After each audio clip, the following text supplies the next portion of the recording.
What's up, everybody? I'm sorry, Secretariat. What's up, everybody? Welcome to Mr. Straight Fact Show. I don't know why that was doing that, but I turned off the mics. Hopefully you can still hear me. I don't know why it would not be on, but let me know if you still hear me, because for some reason my audio is not showing up. Let me know when you come in the room if you hear this mic, because if you don't, can you hear me, DJ? Because for some reason I get feedback just for turning on my mic. You do hear me. Okay, cool. That's weird. It doesn't look like my mic is on. It looks like it's muted. But if you still hear me, that's good. So welcome to Mr. Straight Facts Show. I'm Mr. Straight Facts. And today I started realizing something. I'm glad you can hear me. I started realizing something about what Donald Trump has been doing. You know what I'm saying? It's like, not only is Donald Trump confusing to America, he's confusing to the world, like, drastically. Trump has been asking people to help him with this war. You know, this fool was asking Russia to help him.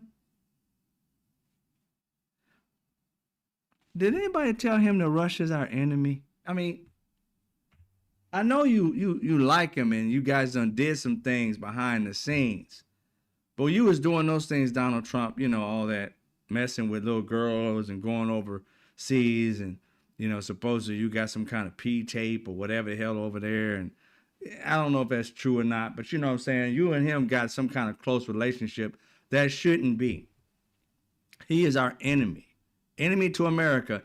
And you literally, in your first presidency and in your second, have given this man deference as if you owe him and not the American people.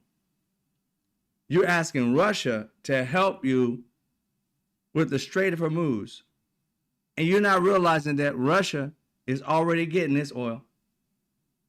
They ain't shooting them up. They ain't banging Putin. They literally letting his oil ride through. Now, what purpose would Russia decide, let me help America? My economy is booming right now. This dude Putin has never liked us. He vowed once the Soviet Union fell down. There's documentaries about this shit with words that came out of his mouth talking about he's going to, like, forever hate America. He wants to take down America, which means he wants to kill American economy, kill our opportunities being the leader. He wants to be the head, and he wants us to be the tail. It has been this way since forever. When this man was a spy, he hates America. I don't know, how would you say? Immensely. And somehow Donald Trump thinks, well, I'm cool with him. Why you cool with him? Because he give me compliments? Somebody come get this idiot. So all it takes is for a spy to give you what you died for, adulation. And you give American secrets away like you did the first time the Russians came and was in your office at the White House, a place where enemies don't come. You gave them information that was secret. And they had to hurriedly say, oh, the president can declassify whenever he wants. He can just say, it's declassified. We all know that ain't true. But you did it anyway. The media kind of let it float. And you think that this man was giving this secret, highly secret American information to Putin's second and third, not even his lower end people. If they were a part of his body, they're like the lower end, like his testicles. And he gave them information. Think if he reached the top dog, which is Putin, what'd he do? Right in front of America and the world. When they talked about him interfering with our elections, which our intel, FBI, everybody knew he did. Donald Trump was like, well, I went back there and talked to him. He said he didn't. I don't know why he would lie.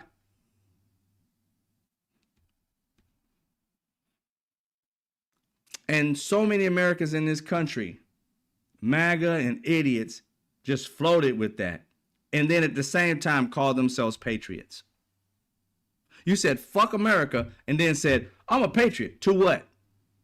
You think Donald Trump's America? So you're a patriot to him? Y'all can go somewhere on some weird planet and think that all you want, but America and Trump are not the same. Trump has been fucking America over since forever. Stealing from us, robbing from us, raping our women, supposedly in the documents, killing babies, killing our babies, and you guys been sitting here sucking his left nut just because you want to be close to richness and think that an idiot like you can be president one day. This man was born with a gold toilet under his ass, and you think he knows what the fuck you going through. You learning real quick now that he don't know shit about your life and don't give a fuck about your life. Never did. But we've been telling you that forever. It's strange how black women and black men, but mostly black women, have to educate this entire fucking world about America. Everybody who's here now, your family don't live here for hundreds of years, and your ass is still stupid to fucking what this country is about. Either that, or you just don't give a fuck, but at the same time, I'm a patriot. How? You don't even understand the country you live in. You just go rah-rah when they tell you to. But when you learn, when you learn about the country, you know when to actually rah-rah. It's like, oh, they really got that right. You just doing it because they just told you to. Bark like a dog. You like, roo, roo. Okay, roll over. You like, instead of actually learning why the fuck you barking and why you rolling. All they want to say is patriotism and all this shit, and all of a sudden you just, oh, I'm a patriot. No, you're not. A patriot knows about his or her country. A person who loves their country, when they know how horrible their country is, sees that their country can get better. But when you are a lapdog about this country and not learning from it, the rest of the world sees us as a piece of shit this country has become and has been for fucking centuries. But the thing about it is, it's tried to get better and better and better. And we got a core group of Americans in this country, 77 million, that want to take it back to its sickest times, where they believe skin tone or something like that meant that you was either smarter or better than something else. That's some troglodyte fucking caveman bullshit. Oh, white color must be better. Stupid. Black color must be worse. Stupid. And we got human beings that are raising families, bringing up other people in this country with dumbass ideologies.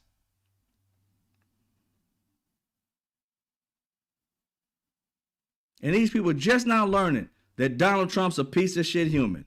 Has been, always will be in his grave rotting as a piece of shit. There ain't nothing heavenly about him. He knows he ain't going to heaven. It comes out of his mouth. That's the one thing this man ain't lied about. The shit he done, he know he raped these kids. He know he did all this shit. He know he stole from people. He know he lies. He knows he's a piece of shit and has to keep telling himself every day, I'm the greatest, because nobody else will. And these people around him literally say it so they can get in good graces with him and get closer to making money. It's the easiest money they ever made. They're grifting Trump. You're great. You're wonderful. Now give me money. And Trump's like, oh, the money should flow. How do you think Christy Nolan spent $222 million on ads? You know Donald Trump knew about that shit. But the thing is, he didn't know how willy-nilly she was spending it. He wanted some of it, if he didn't get some of it to begin with. About grifting, you think he cared about her breaking the law? Hell no. That's what Donald Trump does best. In this country, 77 million plus have blinders on. I don't see him breaking crime. I don't see him raping children. I don't see him. I can't believe it. That's because you got stuck in this lane of dipshittery. And you don't want to look over because you'll realize that because you allowed it, you're just as a shitty human being as he is. You're the same person that was in the room while he was hurting those kids. You look the other way. And that's what you let him do to our country. He's sitting here raping our country right now. And you looking the other way. Supporting it even. Our human beings, wonderful military men and women, are dying for Donald Trump. And he literally thinks they're suckers and losers, and he's using them. Why do you think he won't talk about them? Why do you think he won't say nothing lovely or wonderful or compassionate or empathy about them? Why do you think he wore a hat and disrespected them when you take your hat off when you honor the dead or even greet other military men and women. You take it off. Why do you think he held it on? Because he thought he was better than that person. I survived, you died.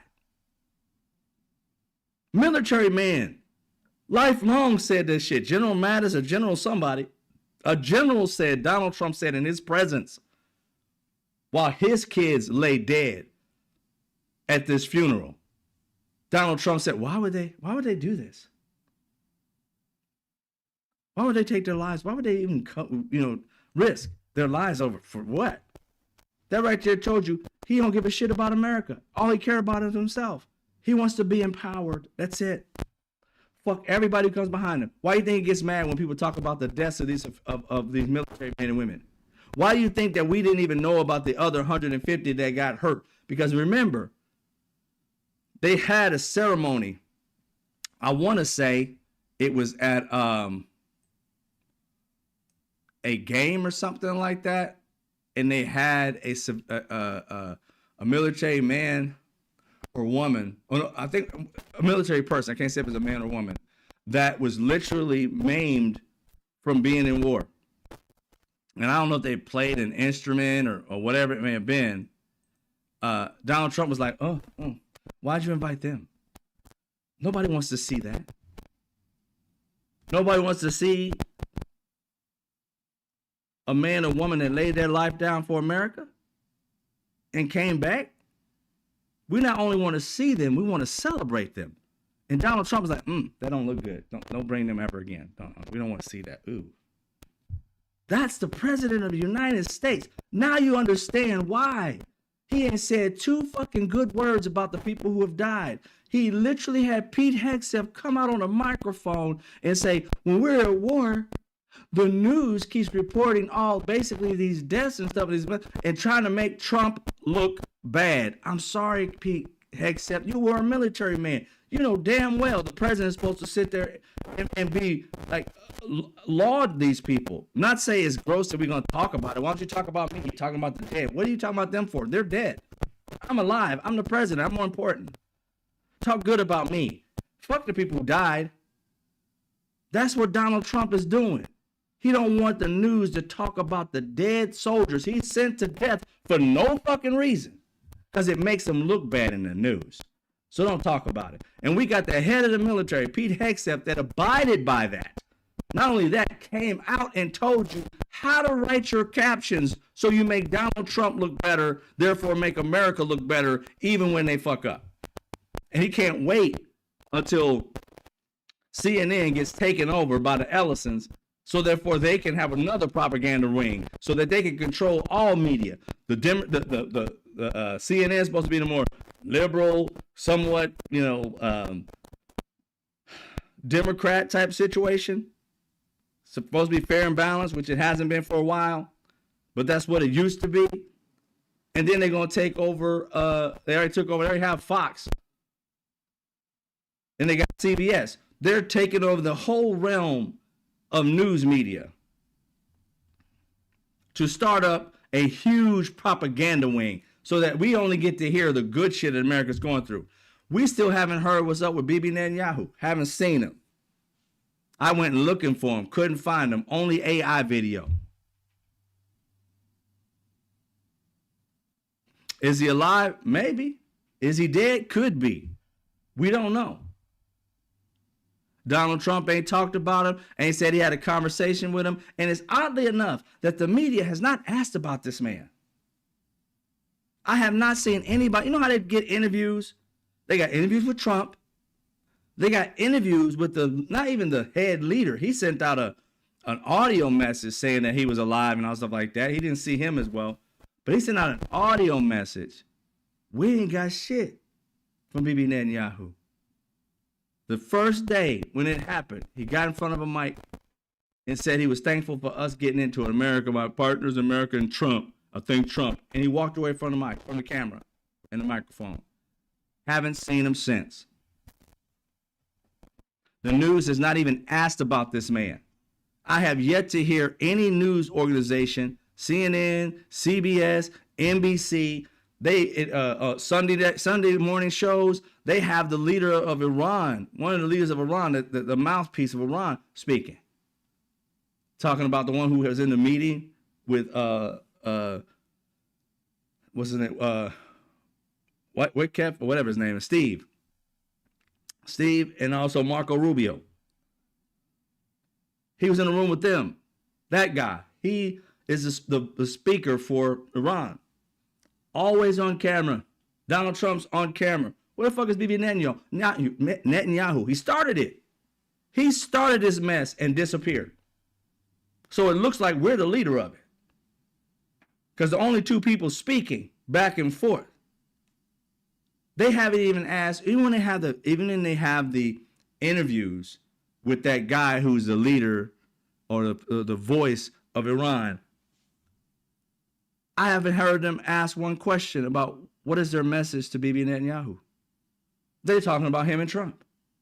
And I'm like, wait a minute. Why is the news, none of them, talking about, when they speak to these people, about Bibi Netanyahu? Trump, where's Bibi Netanyahu? Have you spoke to him? I haven't heard nobody say that. Why is the news media, the ones who's supposed to be the voice of us, not asking, what does Bibi Netanyahu think? Because this is his war, not ours. I've yet to see it. It's just Trump and the leader of Iran. We didn't start this war. Bibi Netanyahu did. And now we're the face of the war. And dipshit Trump has been talking about, I'm trying to get Russia in it. Why? They're literally still getting their oil. Why would they even fuck with you? If they did, then they would stop their oil. It's not a plus. Which means checkmate Iran. They took them, the other superpower, out of the loop by letting Russia get its oil. And therefore, fuck America, because America's going through shit. Russia's not. It's getting its oil. And then Donald Trump decides to make a deal to release the sanctions, not all of them, but many of these sanctions off of Putin, which makes them flow even more into money. So their economy is fucking booming while ours is falling apart. The biggest winner out of this shit is Putin. He ain't got to fire one weapon. And economically, they're growing. We're falling the fuck apart. Their gas prices, they're rising because it's global. Their gas prices are rising global, but their economy is still going. Because Donald Trump's relieving all these fucking sanctions off of them. So they're winning. And they don't have to put a weapon or a soldier up. Then he went out and asked all these European countries. And not only did he ask them, y'all. Not only did he ask them, he sounded like he was begging for them to come help him. He literally said that they would basically be, before he realized they were going to shun him, he was like, oh, we're going to have a lot of different people, and we asked for so many ships and so many military people. He bragged about how these people were already going to help him. He said that in a post. He said it in an interview. Yeah, they're coming. Yeah, we getting them all on. Yeah, they're going to be on, and we're going to end this thing really quick. Only to find out that Germany said, ixnay, it ain't our fight. Our job with NATO is to come in when a country's been attacked. We don't mess with countries who attack people. We only mess with those that get attacked. And then we must actually fight because you got attacked. 9/11, you got attacked. We all sent our women and men to die for America. You're the only one who really has benefited from NATO. Everybody else hasn't. You have.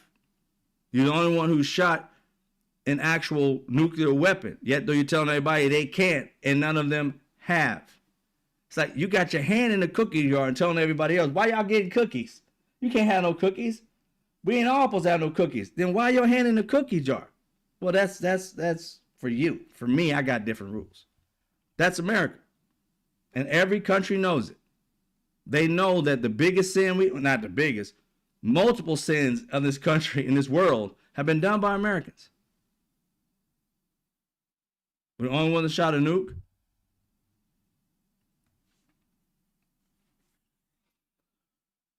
Iran, we've been fucking with them since 1950 something, 53, I believe.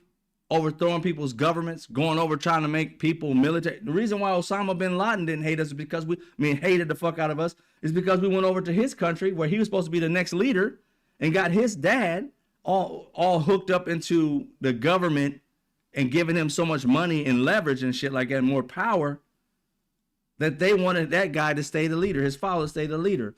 And Osama bin Laden was like, fuck that. Nah, get the fuck up out of my country. You said after this war, when you helped us, you was going to leave your military bases up off our soil.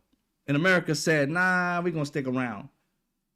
And it was like, Osama bin Laden said to his dad, like, Dad, they got to go. His dad chose America and pushed him out into the fucking, like, woods somewhere. You know what I'm saying? Out there is out into the rocks, into caves. And this man's like, what? They didn't disown him. He still got his money, still had access to his money. But he had to lead the country that he loved and was supposed to lead because his father was in love with the power and the money, and America allowing him to have all that power and money and running the country the way he was, that his son, we don't want him. Dad said, can't have you, baby. And that man went berserk, said, fuck America, and came back at us. Same thing with the Soviet Union. Putin wants to destroy us. Death to America. He hasn't said it out of his mouth really, but he said he can't stand America. He's going to get us back.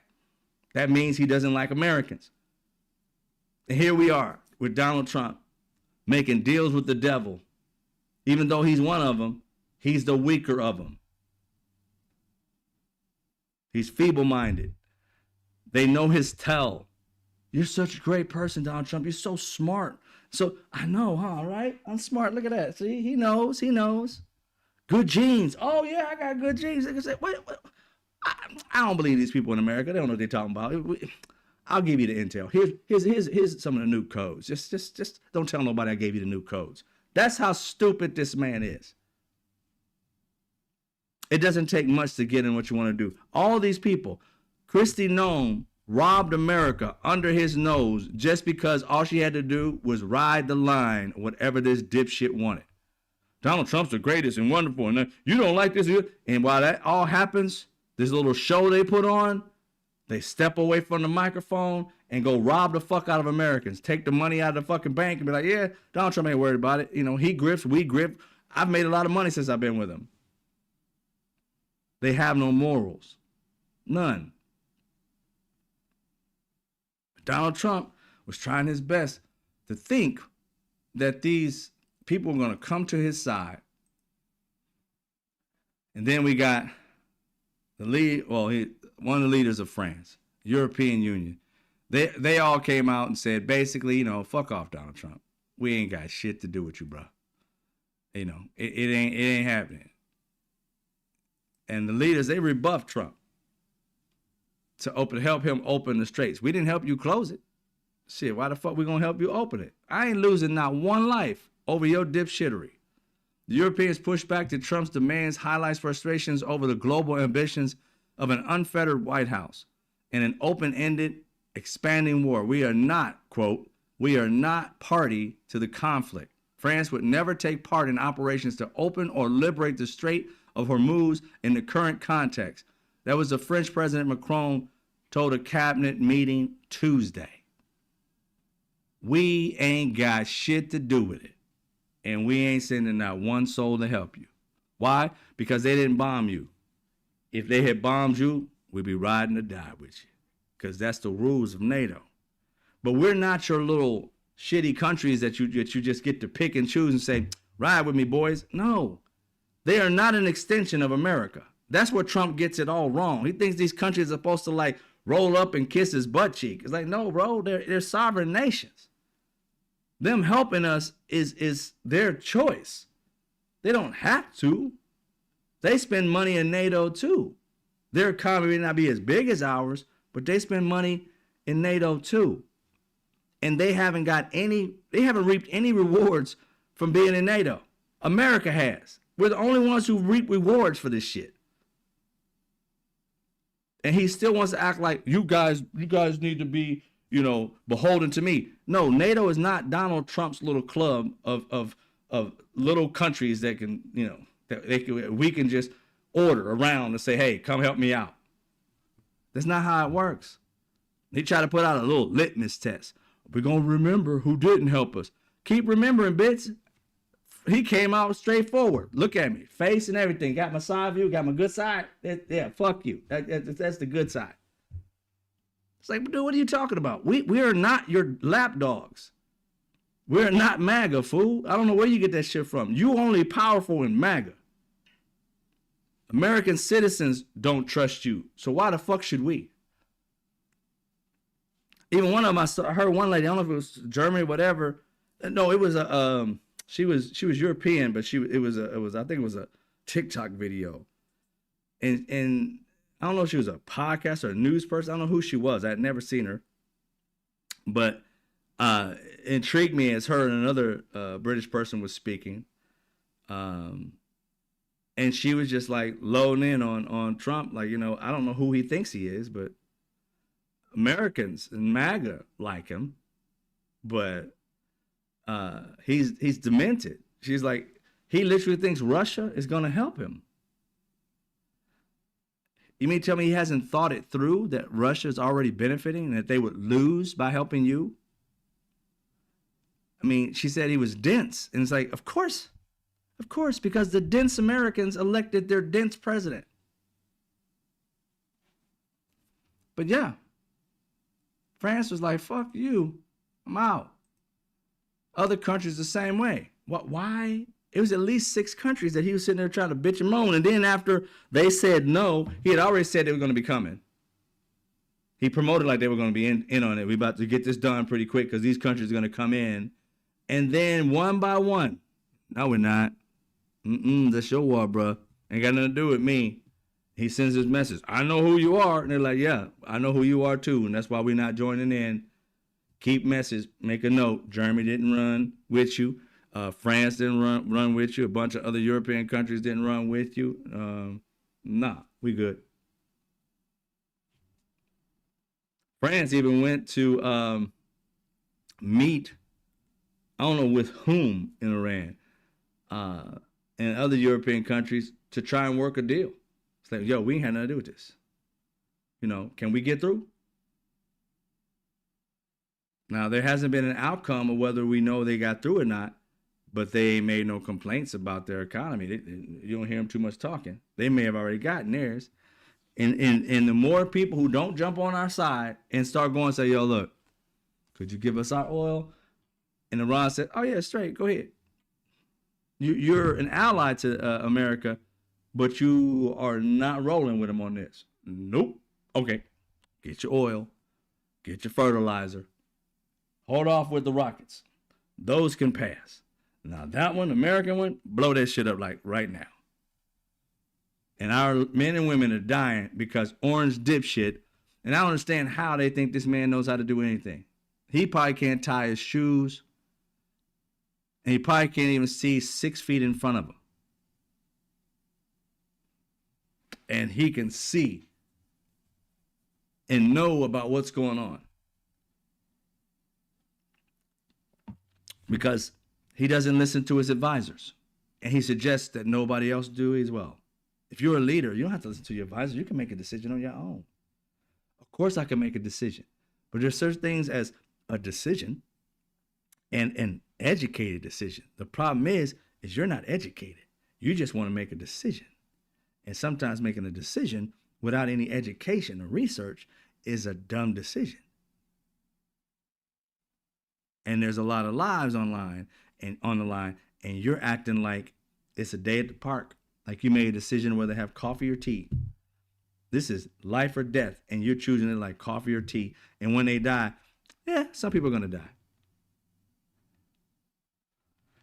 Can somebody say 25th Amendment? This man is killing people based off of stupid decisions that he never thinks through. Because we know now, and we knew before, one of his, what was it, from the United States, the National Counterterrorism Center. He used to be in the U.S. Special Forces and a CIA veteran. He lost his wife. She was a Navy cryptologic? I think it is. Technician. Her name was Shannon Kent. She was killed in a suicide bombing in Syria. Right? Now, don't get it twisted. This man's a white supremacist. He done said some of the craziest shit before. Which makes this even more stronger by what he did, to be quite honest. I put it this way, and saying everybody been saying he quit. No, I say he fired Trump. He fired him. He said, "Nah, man, no more. I'm done. I fire you. Donald Trump, you're fired." And he left because, again, you got to understand, these people who were selected to work for Trump were selected way ahead of time. They were all a part of this white supremacy bullshit. Don't believe me? Go look up Russell Vogt. Go look up Vote, VOUGHT.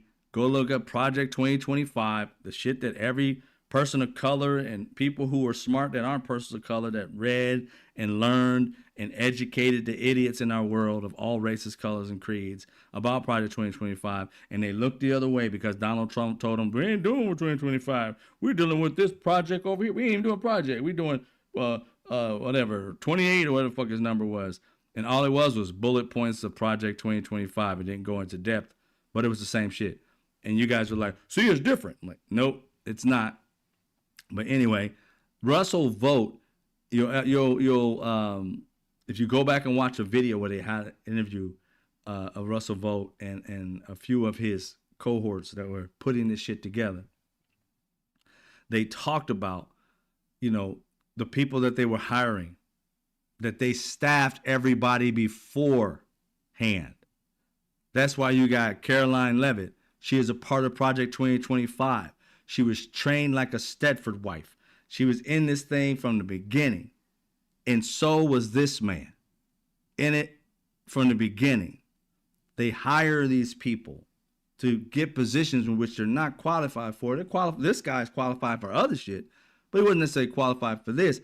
But he's more qualified than Tulsi Gabbard by far. And this man came out and quit. He said, no more. No more. I'm opposed to this Iran conflict. No imminent threat was to our nation. Not one. That's a quote from him.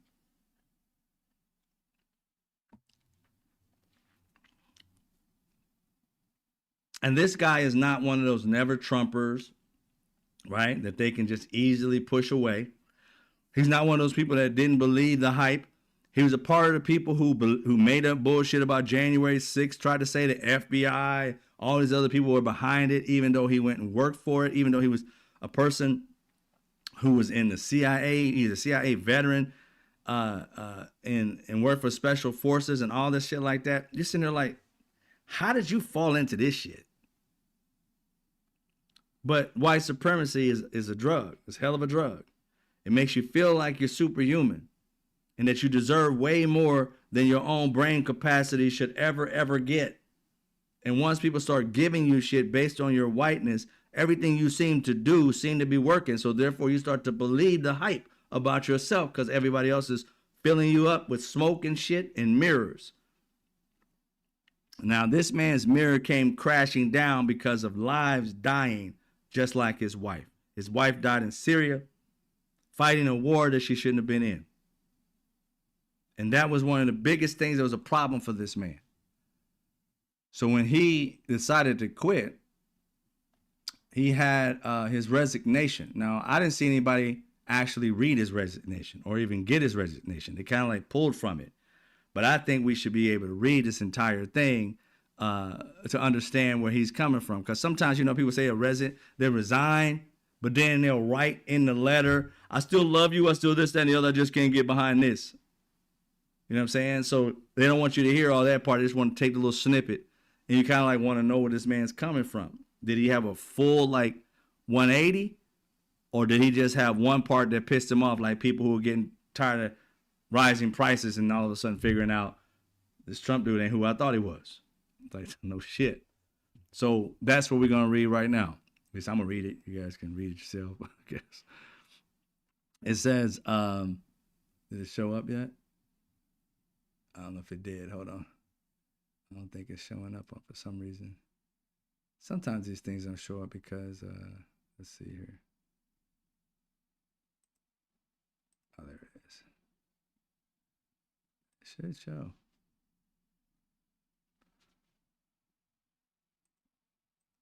Not sure I'll read it myself, but for some reason it's not showing up. Way back when. It's there for me, but it won't be there for you. Oh, there. Maybe they did that.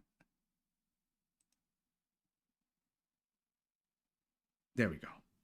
It had two selections for it. All right, this right here says President Trump. After much reflection, I have decided to resign from my position as director of the National Counterterrorism Center effective today. So this man would know about whether we had a threat or not. He would know the details behind the scenes. Tulsi Gabbard is his boss, so she knew too. I cannot in good conscience support the ongoing war in Iran. Iran posed no imminent threat to our nation, and it is clear that we started this war due to pressure from Israel and its powerful American lobby. I support the values and the foreign policies that you campaigned on in 2016, 2020, 2024.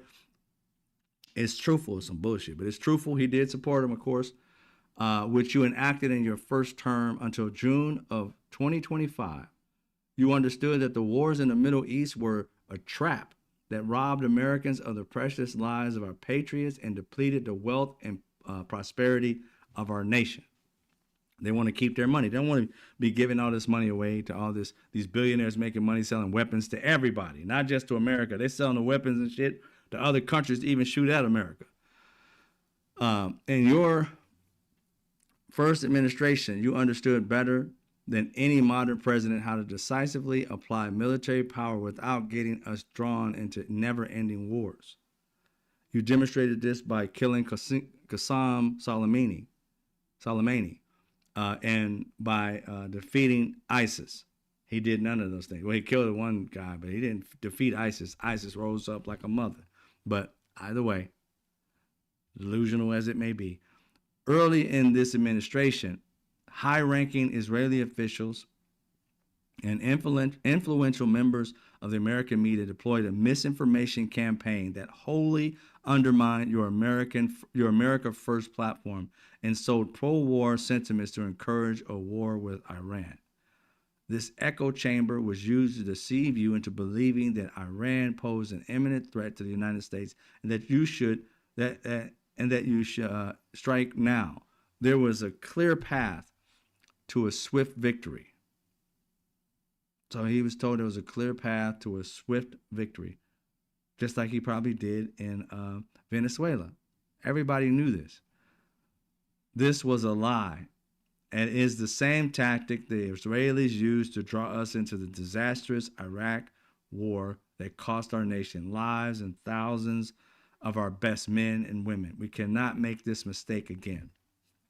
As a veteran who deployed to combat 11 times, and as a Gold Star husband who lost my beloved wife, Shannon, in a war manufactured by Israel, I cannot support sending the next generation off to fight and die in a war that serves no benefit to the American people, nor justifies the cost of American lives. I pray that you will reflect upon what you are doing in Iran and who we are doing it for. The time for bold action is now. You can reverse course and chart a new path for our nation, or you can allow us to slip further toward decline and chaos. You hold the cards. It was an honor to serve in your administration and to serve our great nation. Joseph Kent.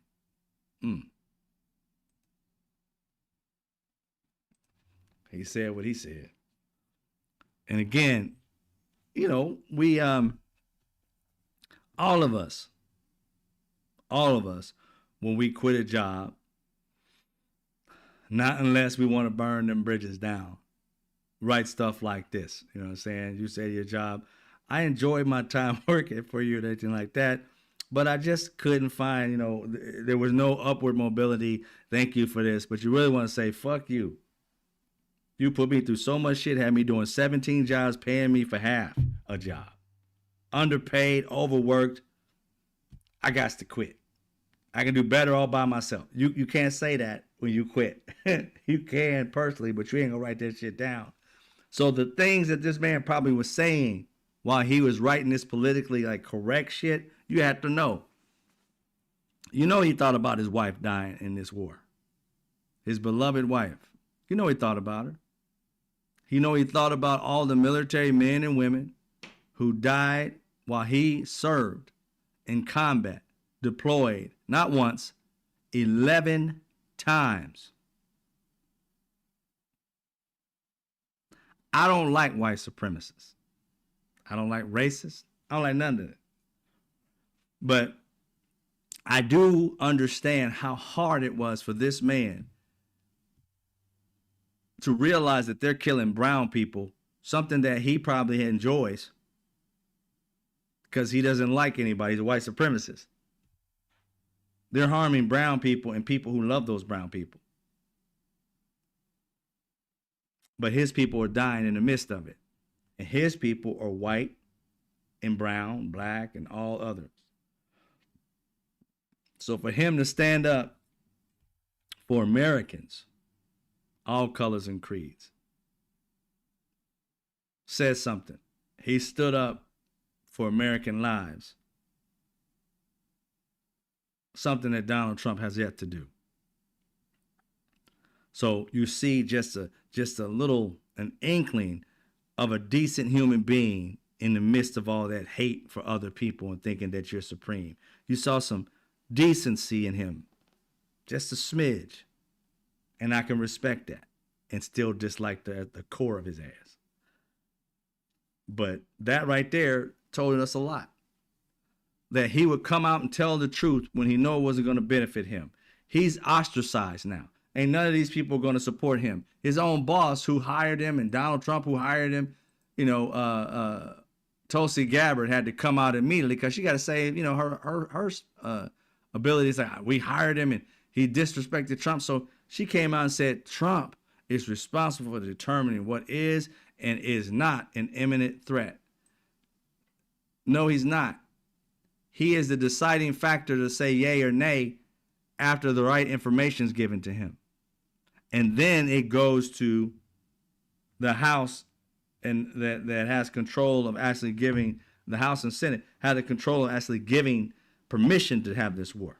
If it's imminent, the president can make a decision, but he still has to include the gang of 8 and a few other people. It ain't like this man is like, yo, man, somebody said something about your mom. All right, blow him up. You can't just fucking just do that shit. And that's what she's basically saying. Oh, somebody said something about me? Okay, shoot him. What? He don't have, it's imminent threat. No, you got to actually prove that's an imminent threat. Where do you get this imminent threat shit? And ain't no weapons pointed your way. They can't reach America with any weapons that we know of. They can't get a nuke. So that's why they talk about nukes, because a nuke could reach us. But here's the thing.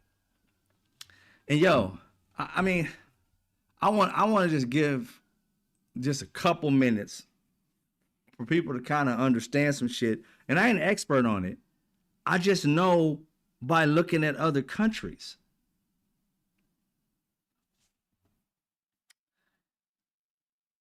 North Korea has nukes. Now, they're building and shooting rockets and shit to see how far they can go. It's like that. They don't have one that can reach America, but they're testing ones. They're not loaded with nuclear material. But it can be. And they're testing them out while they're out there. They're not all successful. That's why they keep testing. Okay? So even if Iran built a nuclear weapon, who is it going to hit? It ain't going to hit America. You think they're just going to put the shit together, figure it the fuck out, and then they're just going to shoot the first weapon to see if it makes it? Dude, North Korea has been trying for years. Their rockets have been failing immensely. They get excited when that bitch just go up and come back down. Oh, look at that. Oh. It just went up and came back down. It didn't reach nothing. Excited. because they still have to keep trying. Years, and it still hasn't gotten to that level yet. And they're trying to tell us that these people just got the fucking like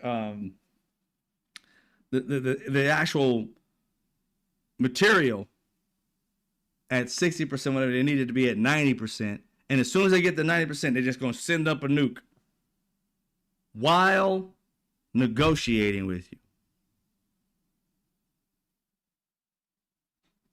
They're gonna have one in 2 weeks. So what if they got one in 2 weeks? You think they'd be able to shoot it in 2 weeks? You think they were perfected in 2 weeks?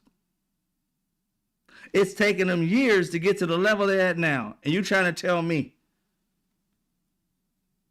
years, you trying to tell me you done blew up their facility and they done went and built another one in so many months and progressed what they had all blown up. And you even said yourself, that shit's in rubble. It's they ain't gonna never get that out. Even if we didn't even reach it, if it was further down, they got to get all the rubble out before they can get down to the lower levels. And you think they got the rubble out? All you got to do is fly a drone over, see it. You know they ain't got the rubble out yet. So how are they going to have 2 weeks of having a weapon? And that time changed too. They're gonna have one soon. They're gonna have one in a few months. Oh, they're gonna have one. Oh, it's 2 weeks. It was imminent. 2 weeks that it's imminent that you got to kill their leader instead of bombing the nukes again.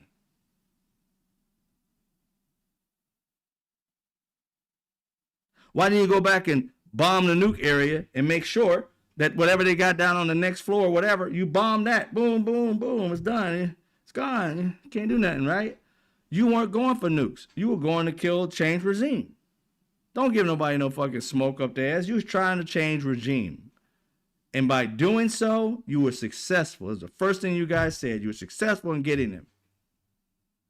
So that's what you needed to do. But then they struck back. And you had no clue what to do next. You killed everybody, even the person that you had already to take his position. You killed him too. Dumb fucks. They killed the dude they wanted to take over. So your intel sucked because he should have been out of the area when you decided to kill the leader, the supreme leader. You didn't warn the dude that you knew was going to take over his place that you wanted to take control. No intel. But if you did, you didn't listen to the intel. You listened to Bibi Netanyahu.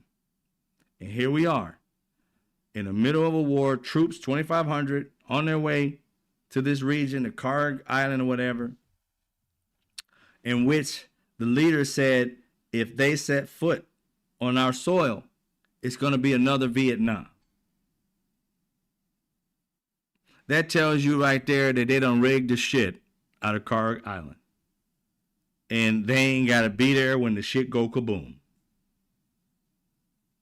They're just going to boom, boom, boom, boom, boom.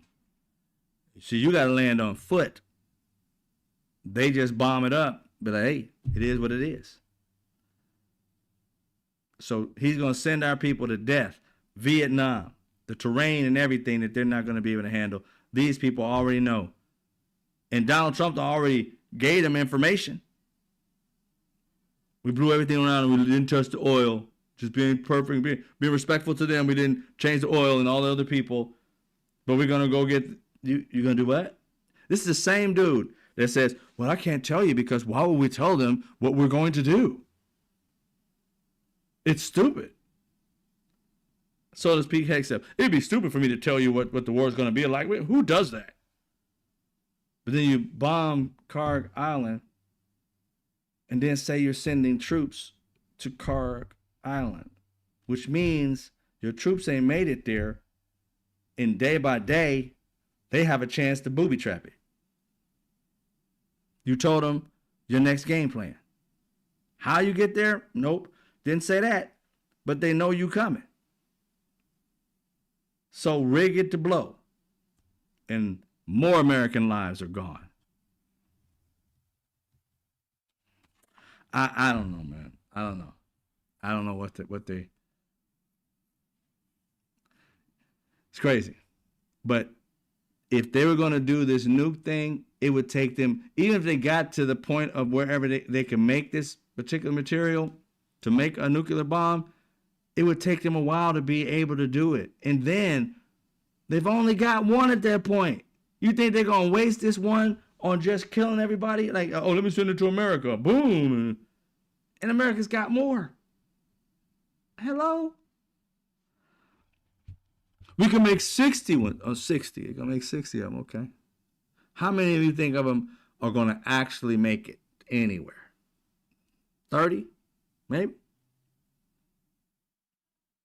And this is, everybody uses nukes just so that you don't fuck with them. Not because they're trying to kill everybody, because you won't fuck with them. This country has every reason to be shitty at everybody around them, because they are the biggest country over there pretty much, and everybody keeps fucking with them. Meaning like Israel, America, keeps fucking with them.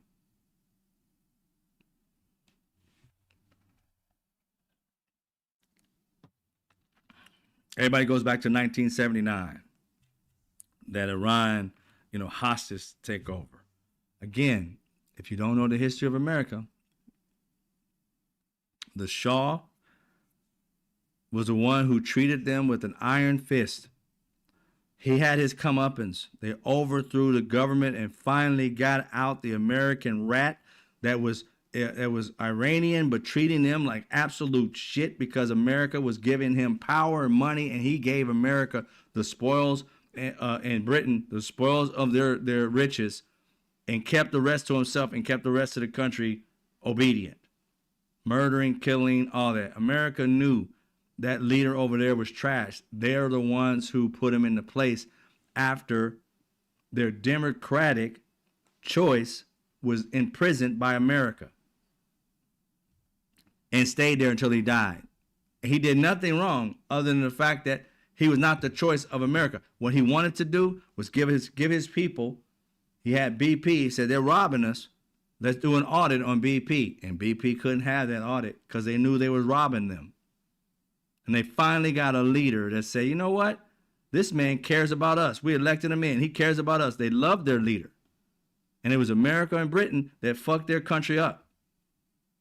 And here we are acting like, well, they hate death to America. Well, if you stole and killed the people that I loved, yeah, death to you too.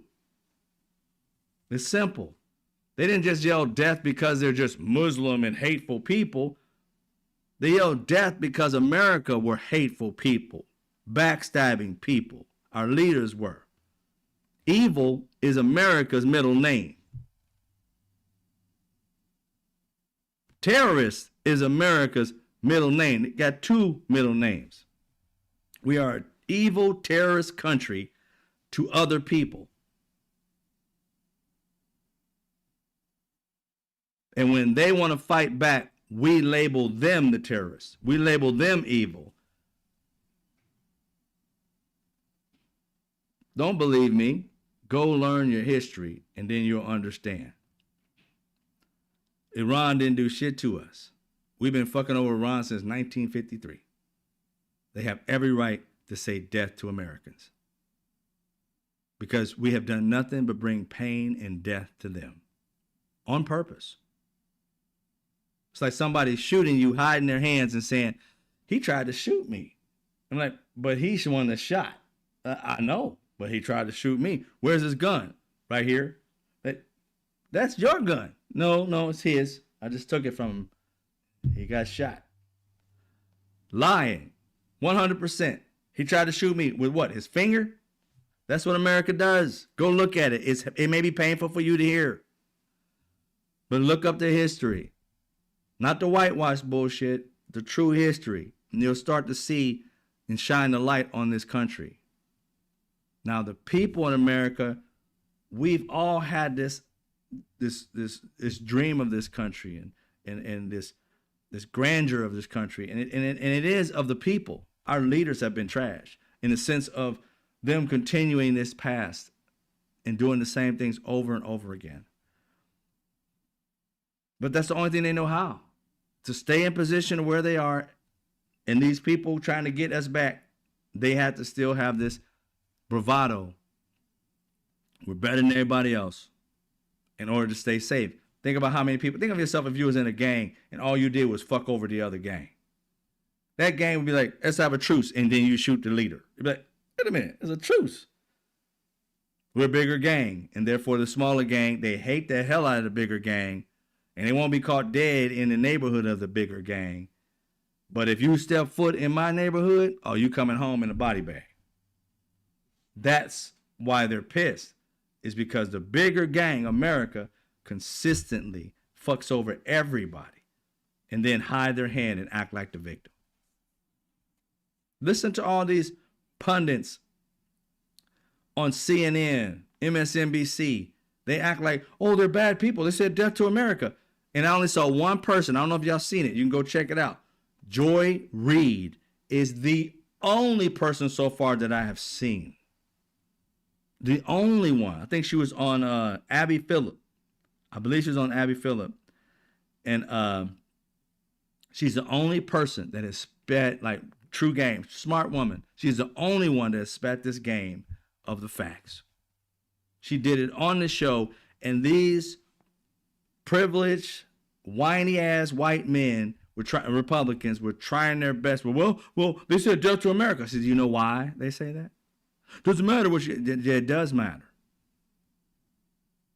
And do you know why they had the hostage? They tried to make it, there's terrible people. They were hostages. They're doing it. I said, do you understand why they did it? Don't care why they did it. They did it. Look at the camera. It shows you. I said, yeah, you can always see on camera what it looks like. But ask yourself what caused it.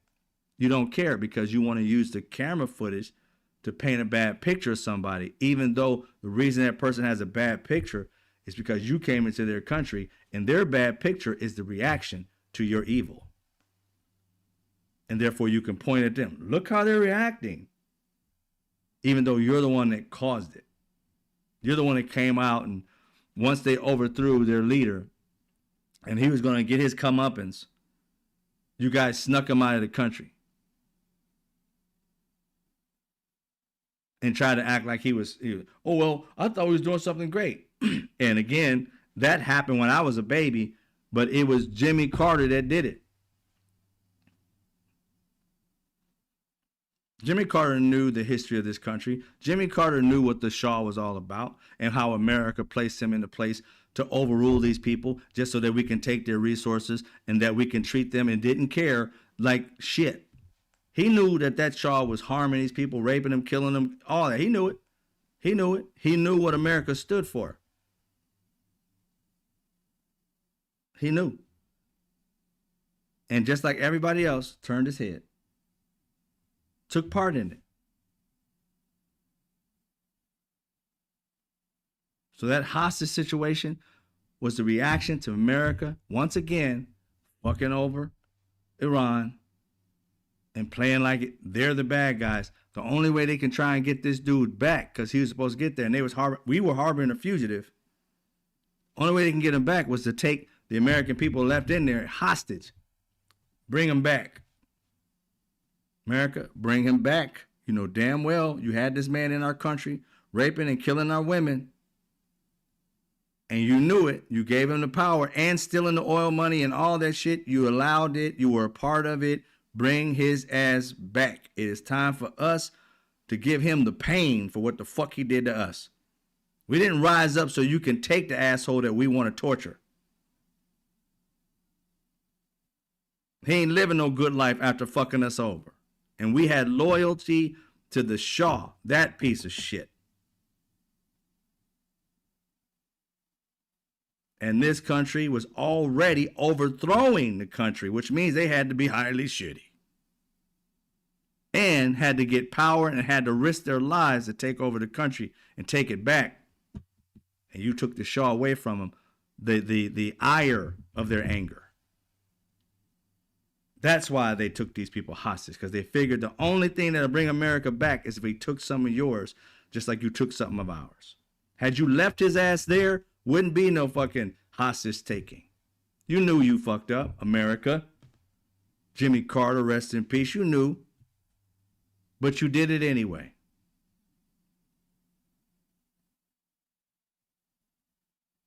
Go look it up. I'm not lying to you. The only person that I have seen on television spit the truth about this, Joy Reid. Big ups to Joy Reid for that.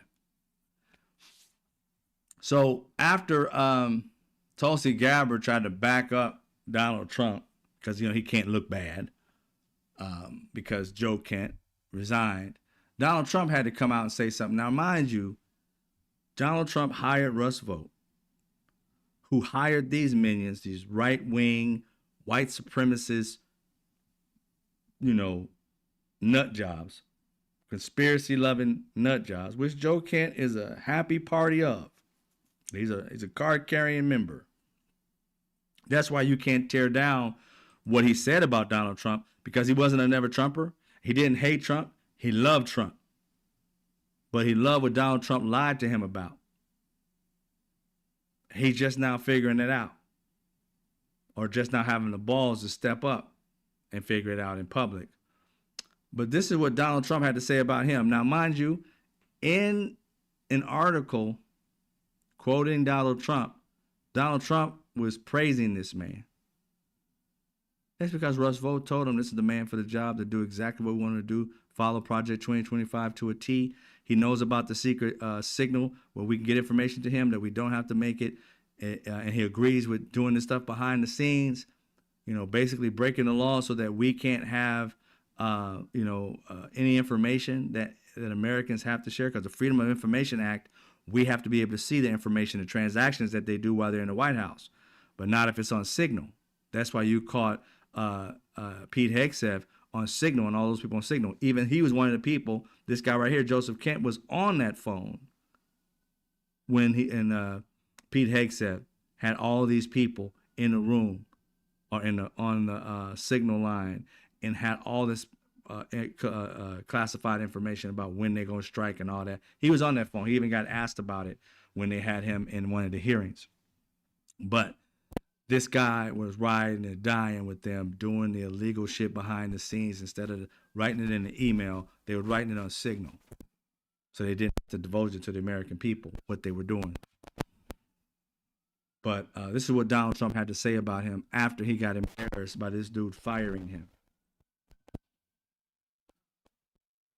I always thought he was weak on security, very weak on security. When somebody is working with us that says they didn't think Iran was a threat, we don't want those people. They're not smart people, or they're not savvy people. That's what he said. Now, we don't want those people. They're not smart people. They're not savvy people. In Trump's world, this dude must be a genius, because savvy and smart is not what he is, and he thinks he's savvy and smart. But this guy came out. We read his letter first because you know what he said about Trump, and you know that Donald Trump, you can go look it up, had nothing but glowing terms to say about this man. But the moment this man told and spoke the truth, Donald Trump and Tulsi Gabbard first, I believe, came out and denounced her employee, the person that worked under her, which means if he knew it wasn't a threat, so did Tulsi Gabbard. Tulsi Gabbard had to cover her ass and say, Donald Trump can say what he wants and get what he wants. Like, what the fuck are you talking about? He said there was no threat. He must have had some intel. What was your intel, Tulsi Gabbard? That's what they need to have.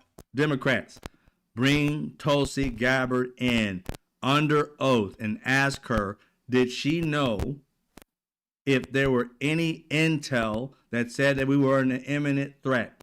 She has to say it under oath, and we can sue her ass or do the same to her, what you're doing to Kristi Noem. Bring her in. Ask her, is Joe Kent telling a lie or you? Is there any intel to say that we weren't an imminent threat? You're going to see her squirm. And because Noem, do it now, because Noem's in trouble. Do it now so she can see what's happening to Noem will happen to her. Maybe she'll tell the truth. I doubt it, but she just might do it. You got to play strategic. So we got to look forward to Tulsi Gabbard coming in and being asked about Joseph Kent.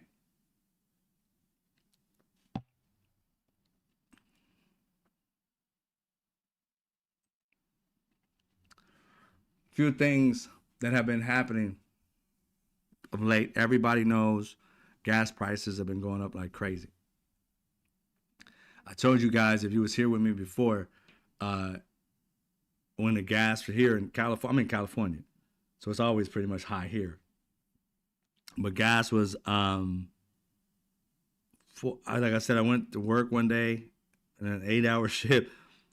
It was $4.09,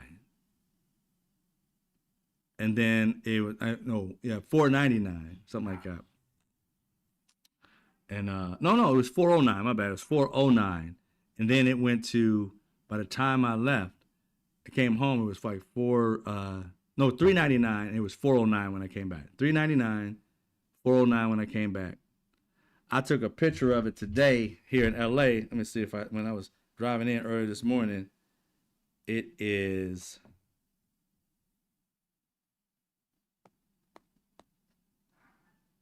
for unleaded $5.29, for diesel $5.89. Premium $5.59 and unleaded plus $5.49. It was $4. It was $3.99 a week or so ago in LA. And this is one of the places that has a really good deal. It's not like this in LA it's called USA gasoline. It's one of the like cheaper ones. You go to Shell, that shit's like way more. It's usually about 20 cents higher than this.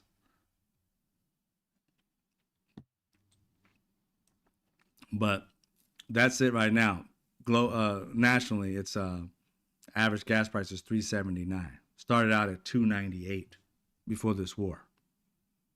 It's gone up like 70 cents, or in this situation, what? 81 cents or something like that. It's gonna be well over, and that's just we're in this like 2 weeks, 15 days or something like that. This shit ain't ending in months. And when it does end, prices are going to still be high. Why? Because they're going to gouge the fuck out of us. Think about COVID when it was over and we started getting the economy back. These rich people could have easily lowered the price, but they were price gouging us. We had gotten used to paying those high prices and just getting by and creating other opportunities by, doing something, become a content creator or, driving an Uber or whatever it may be, some little, some job on the side that you can work from home just so you can pay bills and things of that nature, get gas. And these prices have gone dramatically high, and it hasn't hit, it has to some degree, the grocery stores and things of that nature, but that was the economy already. It was already going there. Everything was getting higher. It's about to get astronomically high because the gas for these trucks, they on the diesel, baby. That shit, like I said, $5.89 is the cheaper place here. They probably have deals with like, Shell and Chevron and all that. Those bitches, the BPs, those bitches are going to be high. They're going to be the premium price. So their shit's probably like $6 a gallon somewhere, if not more in other parts of this country. Parts of this California, depends on where you're at. Near the freeways, it's going to be higher. So the prices of eggs, not because there's some bird flu or nothing like that, the gas. These people are going to charge you for that. On top of the economy and the things that are going on, it's about to get rough. It's about to get rough for a lot of people. And those who are on Snap and just getting by already when the prices were just barely high. I mean, barely high. It was like $2.98. It went to $3.53. Like, oh, shit. And if you don't believe me, I know some of you guys believe me. Check out what a MAGA said. This right here, I need to put this on full loop and play this shit on one of my channels like constantly. Just loop that shit for an hour. You hear this lady talk about how she feels about voting for Donald Trump. Not once, not twice, but 3 times. Check this shit out. A worthless pile of And you voted for him how many times? 3 times. That was my bad. Apparently, I'm an idiot. Say that again.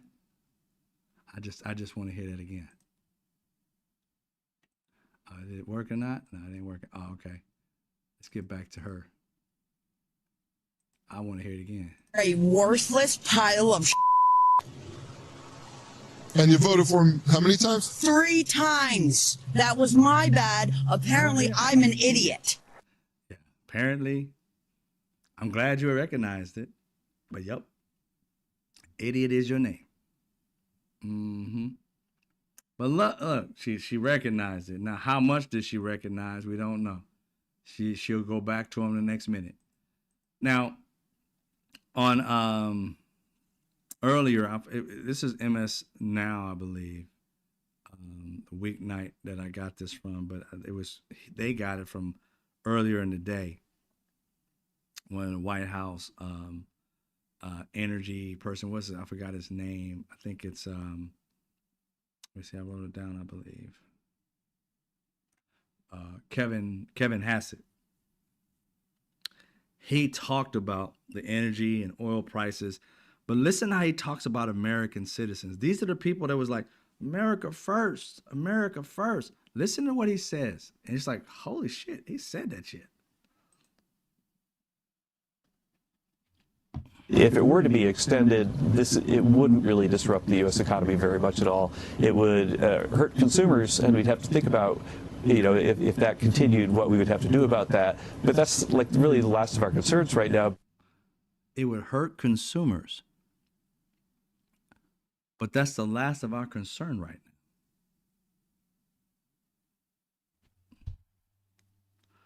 Consumers are the Americans. And that's the last thing on their mind. America first, but you're the last thing on our mind. I was like, yo, did they hear that right? Did they hear that right? Or did they? I mean, this man literally said Americans are last to what we got going on. You guys just have to deal with the pain. Let me get it straight. You never did your homework on this. The people who did the homework and who was hired to do the homework said there wasn't an imminent threat. The dipshit you decided to elect ignored the intel because he don't care about intel. He thinks he's smarter because he's got some kind of genes. He believes in that eugenics shit. And he thinks that his eugenics outweigh people's actual intelligence. You can't point to one smart Donald Trump family member.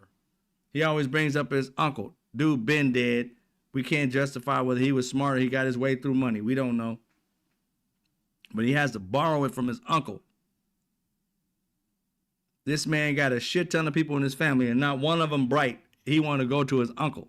He can't even point to one of his own spawn and say, see, we're bright. Look at my kid or kids. None of them. Can't point to none of them. I thought they was a part of your genes. Eugenics. One of these little dipshits should be smart, right? They're all little dumb fucks. And you sit there like, oh, I'm smart. How? Your spawn is stupid. Not one intelligent sperm cell shot out your ass. It just wow. Behooves me. But this man said, America, y'all last. We'll worry about that later. Well, why did you go to war? Why couldn't you worry about it now? This shit's been going on for 2-3 weeks now, and you said that it wasn't a war, then it was a war, then it was an excursion, and then it was a war again. We're going after nukes, but wait a minute, we blew up the nukes. I mean, you got 45 fucking hundred excuses, but not one of them valid. And the only one anybody's clinging to is the one that came out of Marco Rubio's mouth on the spot. And the reason why they believe him is because he was included in to the spin. It was fresh to him. Oh, yeah, they was going to shoot, and then we decided to shoot with them. You know what I'm saying? They were going to do it, and they were going to attack us. And that was the story. And a few other people ran with it, but he was the first one I saw say that. Donald Trump was befuddled. Not a war. Just, we just over there, just like, we just get regime change. Oh, it's regime change. I thought we wanted to do a regime change. Well, it's not a regime change. It's just, hold on, let me talk to somebody. He was just out there. Marco Rubio was the one who was in the meeting with them. And I think Steve Witkoff or something like that was in the meeting with them, Iranians. And everything was going good. Go back and look at it. They came out of that meeting. It was a promising situation. Both sides said it. We came out with some really good information. We made some progress. Marco Rubio, Witkoff, the other, his son-in-law, Jared Kushner, all of them. We're doing well. We're doing a good job. Everything's turning out well. On their side, Iranians, we're looking forward to the next meeting, which I think is supposed to be Monday or something. What did you find out? You guys left a meeting saying everything was good.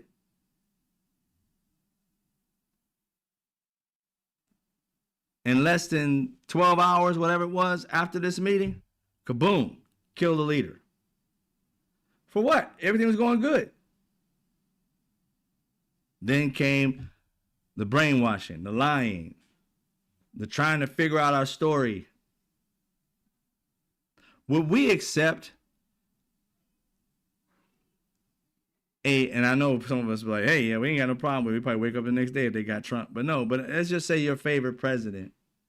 It was Obama, whether it was Bush, whatever the fuck it was, Clinton. Would you accept somebody blowing our president to smithereens and then the next day saying, wait a minute, well, I thought we had, the day before was like, we had a good meeting. The fuck? What happened? Had an imminent threat. We weren't talking about bombing shit. Would you accept that? Of course not. And you want everybody to accept this shit on the other end. See, this is that America can't do no wrong mentality. We always got to make excuses for the big guy because we don't want the big guy to fall. But the big guy going to get toppled over with a lot of strategy. As long as we got stupid people in place, all these countries are strategizing. At some time in life, in history, in the future, rather, America will get toppled if we keep putting stupid people in that don't know how to listen to intel. Can you imagine? We believed in intel when 9/11 happened. We believed in intel when 1945, when World War II happened. 43 or whatever it was, when we got hit. We believed in intel. We may have got it wrong, but we believed in it. We weren't like sitting there like, intel, oh well. We believed in it. We studied it. We perfected it and shit. After one fuck up, we perfected it even more. Another situation, 9/11, we perfected it anymore. And then we got stupid people to say, let's put a dumbass in there. And you think he's going to keep us safe when all these years we've had bright people in their positions? Even if we had dumb people leading the country?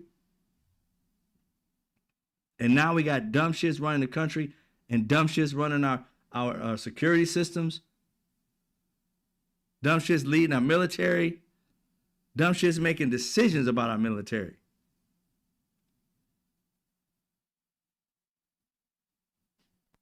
And none of them having any experience in the positions in which they hold. Not even an ounce. And they come in telling seasoned professionals how to do their jobs.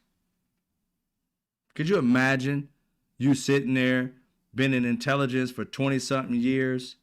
You can tell just by simple things. Anybody you've been in a job, I don't care what you work in.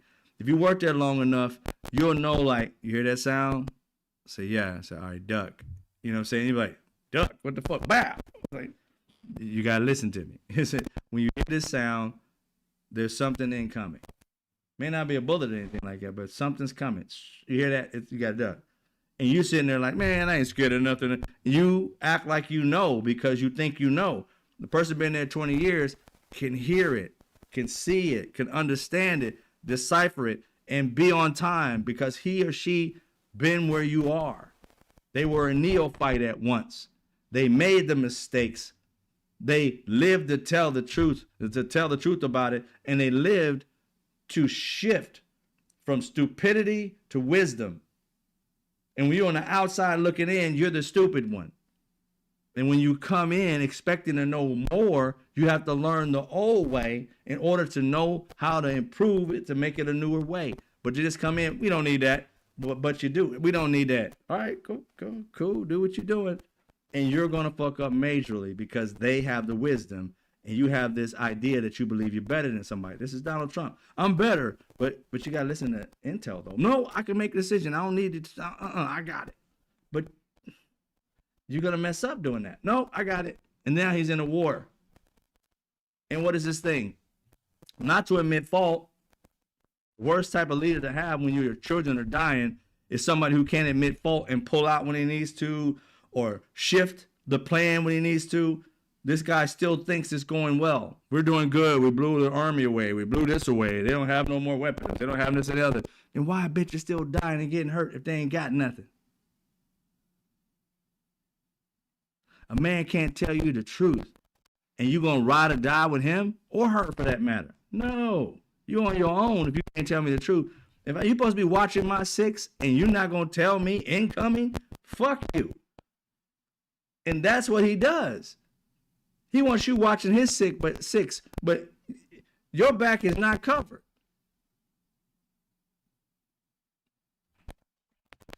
That's how he rolls.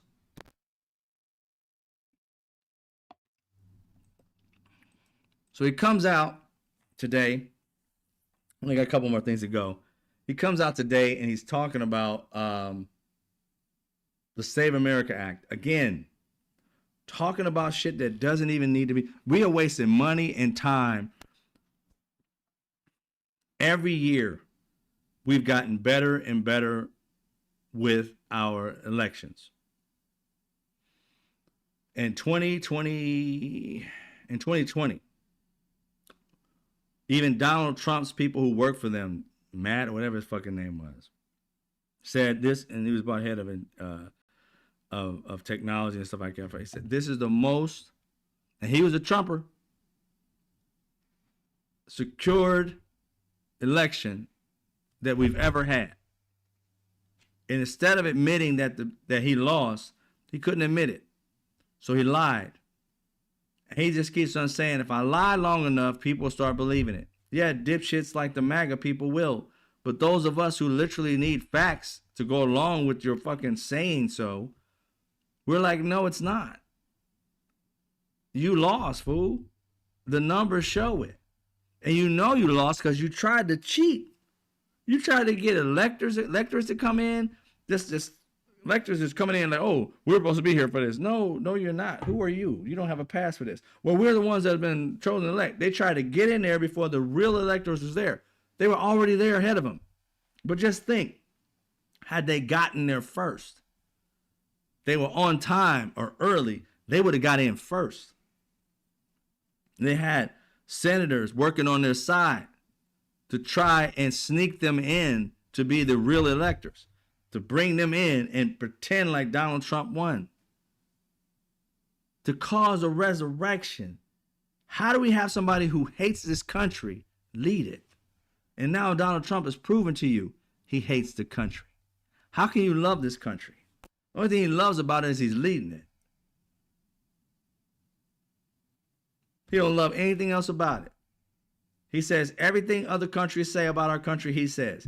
When they say, well, America, he said, well, he's a dictator and he kills a lot of people. America kills a lot of people too. I'm like, facts. But it ain't about whether America or not America. This shit has to deal with us. That's our enemy. That's a dude that has nukes like us, that wants us dead. You might not want to get too close to him like that. Oh, I'm getting tired of people telling me that we cool, we eat together, we have a good time. And he treats him like it's his best friend or girlfriend. He's like, oh, come ride in the beast. He'll be long dead before America really finds out the horrific things that Donald Trump did to this country. The horrific deals he made. The traitor that he is. The person who stole money from Americans, taxed us like crazy, and then said we made trillions and trillions of dollars from other countries, yet you don't know where this money is. It's not in any pot that nobody's found, and you haven't heard these Democrats talk about where is the money, which they should, because he's talking about it's not going to cost any money to you for this part of the White House or the East Wing. It ain't going to cost you no money, none at all. Not American. We're getting it from other people. Well, from other people, how? Are you investing in these people? Oh, we'll give you 100. We'll give you 100 million. We'll give you 100 million. Okay, cool. Then Donald Trump gives them $100 million tax cut out of our pockets.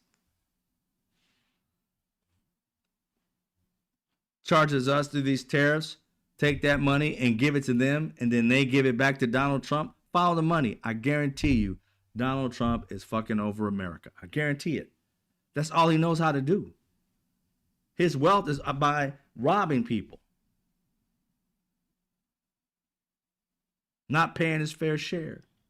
Called himself smart on figuring out how not to pay taxes when the rest of us have to pay taxes. This man went over a decade without ever paying taxes and making millions of dollars a year, not paying taxes whatsoever. Those millions are things that needed to go to protect us in the military, to protect the people who are homeless or people who are on SNAP, to loan or lend out or invest in other businesses so that we can keep this economy rolling. He didn't take part in giving back to America. All he did was take from America. Same as these billionaires. They're taking from America and call your payroll taxes taxes. That's money that they were supposed to pay you that they took, put in somewhere, got money off the interest, and then at the end of the year paid the payroll taxes and say, oh, I paid taxes. No, you didn't. That was our taxes you paid. We gave it to you. You put it in a pot. You made money off of it. And at the end of the year, you paid it to the state that you belong to, or the government, federal government. That wasn't your money. That wasn't your taxes. But you take credit for that. Robbing us left and right. Thank you for the donation, Michael Bruce. Appreciate you. 1999. So we get fucked in every situation here. And they act like they love the country. How can you love the country when you rob it all the time? I truly feel like every time you turn around, they say like, this is a stick up. Give me your money. I'm like, the fuck? I just gave you money. But them, oh, I don't want, no. We ain't paying taxes. Say what? Pay your fair share so that we don't have to keep paying. It's just terrible, ladies and gentlemen. But Donald Trump is out here talking about the Save America Act to literally mess with our voting rights. I mean, this is no different than having black people count jelly beans and all this other shit. How many fucking, raisins and fucking Raisin Bran, all the type of crazy shit that they had us go through to try and vote. Now they're trying to say, oh, you need all these different things. And let me speak to white women real quick. And I know some of you are wise to this, but please, like black people said before, you're going to lose your right to your own body parts if you keep listening to these hateful white men that can't stand you but sleep with you and raise babies with you. They can't stand you because they don't want you to have rights. They can't stand you because they don't want you to make the same amount of pay that they do for the same job, even though you're better at the job than they are. These people are doing their best to fuck over your life. They don't want you to vote. They're trying to take it back. They're trying to take back the amendment. They fuck with everybody else just so you lax and allow them to fuck with the Constitution. Then the Constitution becomes malleable where they start like, we can take this out because they don't care about this. And next thing you know, they took your rights to your own vagina. Your own reproductive organs, gone. They even said, what was that phrase they had? Your body, my choice. I was like, wow. Just pay attention with this that they're trying to do with the Save America Act. Remember, if you were here before, I told you they were at a, I want to remember the name of it, Charlie Kirk's organization before Donald Trump became president. They had a conference. And in it, They said they loved it before women's suffrage, which was not about women, let's say, suffering. Suffrage was about women's ability and right to vote. They wanted to go back to the point where women, if they were married, could not vote, and children, even if you're of the age to be able to vote, if you're still living at home, you cannot vote. If as a house of a husband, wife, and 3 kids, and all of them are living with the parents still, and they're like 18 and they can vote, 18, 21, 19, whatever, they would have to own their own property, live at their own property. And if they live with the parents, none of y'all get to vote in the house. Only dad gets to vote. They missed those days, and they're trying to go back to it. That's what Charlie Kirk and his group was all about. Taking women back to the phase, back to the day. Now, this is what people don't realize. People always look at, when they talk about it was better back when, because black people are up front and people are tired of all different races, are tired of black people and their problems and all this other shit like that. You guys are always going through some other, just get over it type of bullshit. They have us front and center so that you don't recognize they're talking about you just as much as they're talking about us. But if they can get you to hate us, you'll stop loving yourself and focus on hating us and not realizing that we're the part that will make everybody move. And once you agree to fuck with us, they take your rights too. And they had this plan the entire time because they've done it every time. So they're fucking mentioning us and put us in the center. But in all honesty, you're one of the biggest focuses of it, white women. They want to put you back in the home. They want to take your vote away. And they don't want you to get, if you're going to be working, they want your pay to be much lower than what it is. They don't want to invest in you. They're trying their best to take everything from you, but they focus on black people because how would it sound? We want white women not to have jobs. We want white women to go back to living in the home. We don't want you to have this feminist thing. How would that sound? They never could sell it. But they can sell it with black people, with brown people, with immigrants. Because we get enough people of all races that have issues with all those. They talked about taking women back to the Stone Ages. And women in the audience were clapping over that shit. I'm like, how the fuck?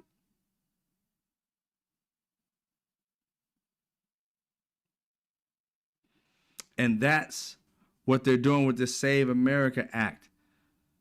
You become less of a human being, white women and women alone.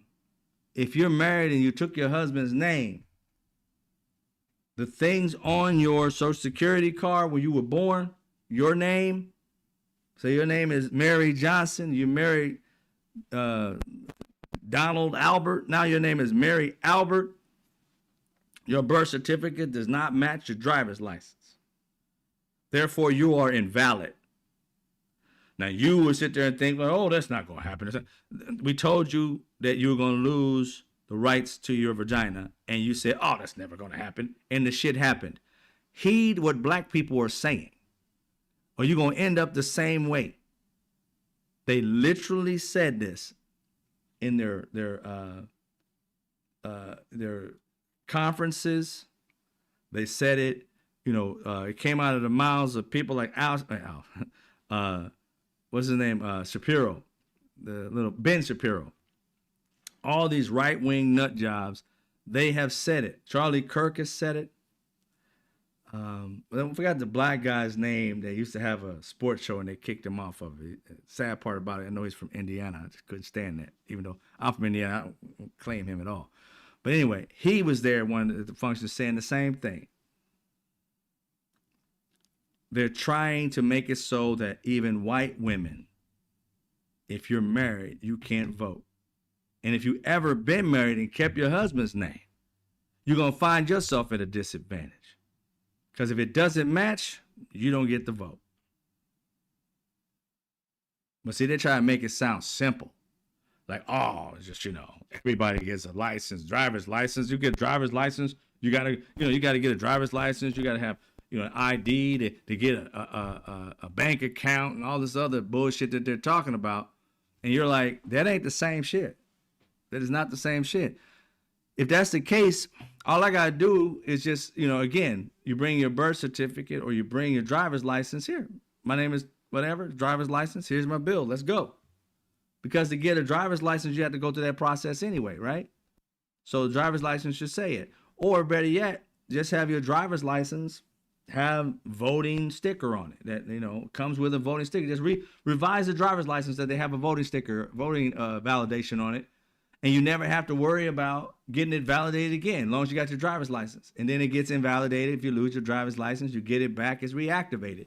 That way, it's always the person who has their driver's license and has their ID to get their driver's license, all their information, Social Security, whatever. You put it on the application, 30, whatever the fuck it is, your Social Security, you put it on there, you get your shit.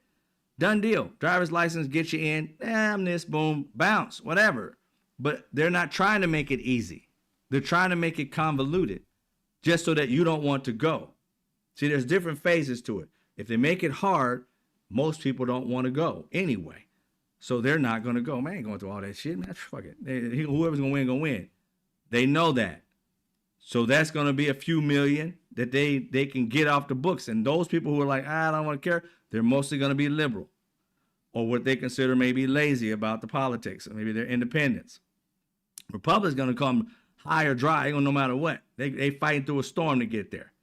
They're in the middle of an operation. She may die. And it's like, oh, stop. It's 3:30. I got to get to the what's name. But you're still bleeding. Don't worry about it. Just tape it up real quick. They will go. They know these right-wing nut jobs will die to get there. So they ain't worried about them. It's all the other people they're trying to knock off. Make it harder. They don't come. Done deal. We win every time. They're just trying to rig it. It's already working. We haven't had a problem. But they're trying to pass something to F with it. And this is Donald Trump out here lying about it. The biggest thing coming up is a Save America Act in the Senate. That's voter ID and proof of citizenship and no mail-in ballots, corrupt mail-in ballots. We're the only country in the world that does it that way, corrupt as hell. Here's the thing, ladies and gentlemen, and most of y'all know, the mail-in ballots, the majority of people in the history of mail-in ballots that had access to those were Republicans.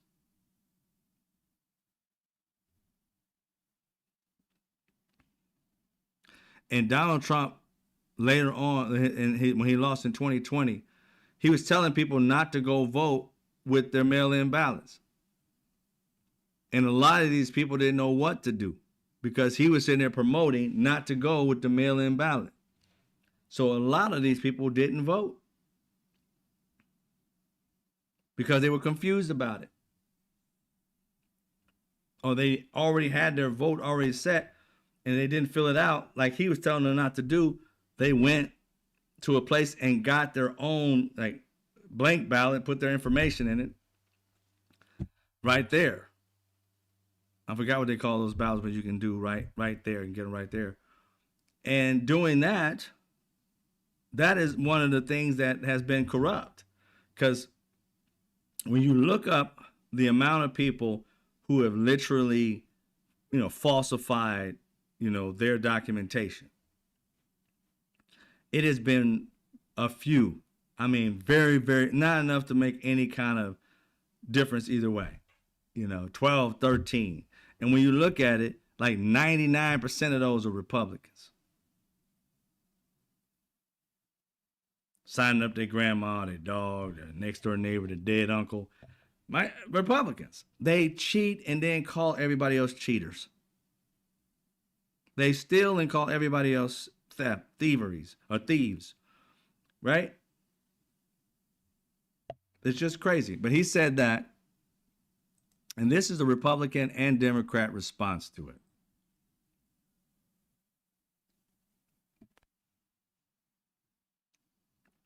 If it shows up. Did it show up? Let me see. Oh, it didn't show up. I wonder why. Let's go. Pretty much everything you do in your daily life involves showing an ID. You know, whether it's opening a bank account, getting a hotel room, picking up prescription drugs. You need a card in many cases just to get into a library. I mean, these are things that are just basic, fundamental aspects of our everyday life. We certainly ought to be able to apply them to something as important as voting in this country. Our objection as Democrats is not to a photo ID. You'd have to define it clearly and properly and easily, but not to a photo ID when you show up to vote. Our objection is it's a voter suppression bill. Now, my objection is, if it ain't broke, don't fix it. It's not broke. I'm tired of people capitulating to this idiot just because he keeps saying it over and over again.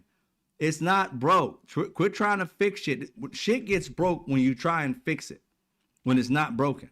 If it's working and it's gotten to a point where it works and you have very few people that are breaking through, and those who do break through get charged and go to prison, sounds like the system works to me.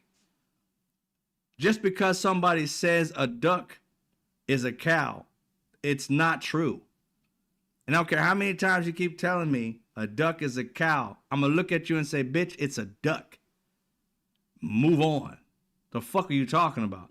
If he keeps on talking about, oh, well, it's so crooked, it's so crooked. So you know what's so crooked? Is a president who keeps lying about the role of our voting system. There's nothing wrong with it. He won this last time. So he's saying it's crooked, even though he won with mail-in ballots. The first time and the second time. He's won twice with mail-in ballots being intact. But it's crooked. But you became president. It just doesn't make sense. And these Republicans, these Democrats have yet to make that case. It's like, dude, why is he screaming that the elections were crooked? Then if that's the case, Donald Trump is an illegitimate president.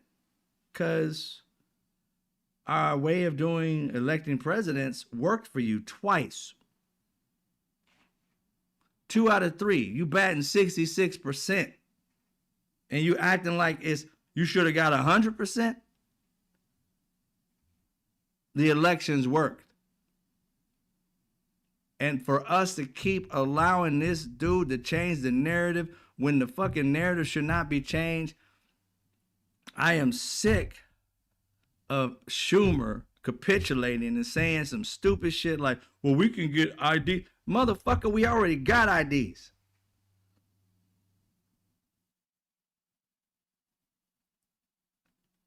When I sign up for the rolls and the shit comes to me, it's attached to me. They got my information. In fact, that's why Donald Trump wants our information. He's going to these voting polls to find out our personal information.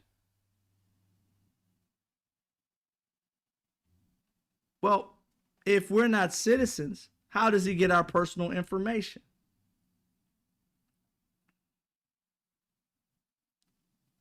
Not just anybody can vote. We already have a system that has identified each and every one of us. That's how we find out who's not legitimate. We've already worked this system out. There's no need to fuck with it anymore.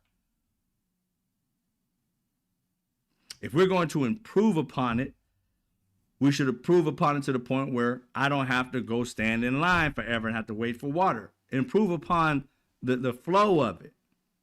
Not I'm still going to wait in line. You didn't fix that part. That's the part that's really been fucked up. Us having to stand outside for 45 fucking hours to make a vote when I got to get back to work.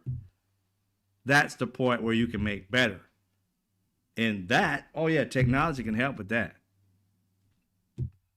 If you're going to make IDs, Schumer, then make them so they have some kind of biometric in it so that you know that it's me, and therefore my ass can just Get a system, plug it into my computer, and automatically vote online. Make it simple and easy for everybody to vote. Republicans want to make it harder. But make it simpler, we might get an extra 1 million, 10 million, or 20 million actually voting. They're trying to disenfranchise you, and that sucks. Because Democrats and other politicians, you guys should know better. You guys should have a valiant effort of every day saying our election system works. The campaign should be elections work. When Donald Trump lost, there were a shit ton of Republicans that won.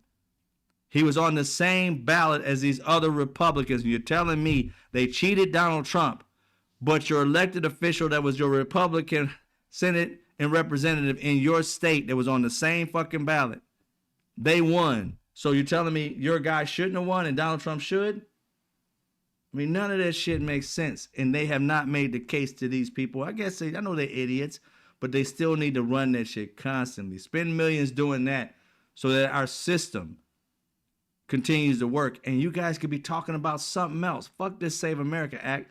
Focus on food for American citizens. Focus on health care for American citizens. Fuck all the shit that we've already got done and working. Why the fuck are y'all working on that again? You're wasting our money. You shouldn't even get a paycheck for talking about this shit. It's too much to be done than trying to revise shit that already works. It's a waste of time and money. Do something. Do your work. Do your job. Stop arguing over shit that's already been fixed and start fixing shit that needs to be fixed. Ugh. You're on my nerves, man. We spend too much money and time electing these people who consistently argue over the same thing. They've had decades to have a better healthcare system. Once they get one, they tear it down. They don't build upon it, they tear it down. Medical, medicine and shit like that. Pharmaceuticals. Instead of fixing it, they worry about the billionaires making money off of us. And they don't think about how can they get the prices down for us. Biden got insulin down to like $35 or some shit like that. Donald Trump decided to grift us the same way Mark Cuban, the billionaire, is, and giving you these apps and shit that they buy the drugs at a really cheap price overseas and they bring it over here and they sell it to us for like $20, $40, $100 when the rest of the damn country selling it to you for $500, $600. They could be doing the same prices as Donald Trump and Mark Cuban. But they allow these people to price gouge the hell out of us, buy a pill for $1 and sell it to us for $800. When we're at our most vulnerable, we have cancer and we're dying, and we got to sit here and get the fucking medicine to try and keep us alive, $1,000 a fucking pill. Work on getting, when people need help, work on getting them the pill for free or a fucking dollar. You know they can't work. They're working off of savings. How the fuck are they going to get a job and pay for these damn bills? They're sick and possibly dying, and you robbing them everything that they created and worked their entire lives, their house, their car, their savings, their 401ks. You robbing them blind as they're getting sick, nothing to lead to their families. At this time in their lives, our government, our insurance companies should be paying for this shit. They don't pay it into your system and they needed shit for 50 or 60 years. Paid into a system that they didn't get nothing out of. Don't gave you tens of thousands, if not hundreds of thousands of dollars in this insurance company their entire lives. And when they get 60, you breaking them and taking them the rest of it instead of saying, you don't put a shit ton of money into the system and never drawn anything out of it. How about we pay for those bills? How about we lessen the bills for people who are sick? Nope, don't have a fucking moral in their body. Oh, the chemo bill, $800. But it's only $20, $800.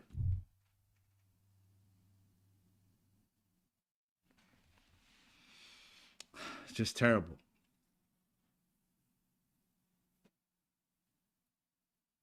It's just terrible.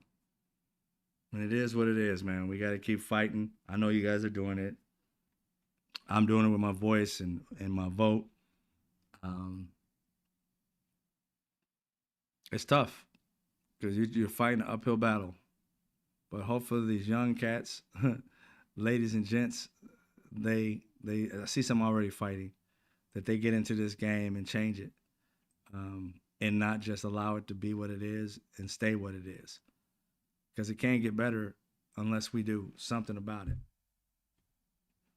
You know, talking about it, getting it out there, telling other people about it, sharing it, and all those different things like that. That makes it better, that people become more wise, that we reach out to those people who do want to become the next senator, the next mayor, the next lawyer, the next doctor, next healthcare provider, whatever it may be, so they can see that doing right by Americans is the best way to go for America.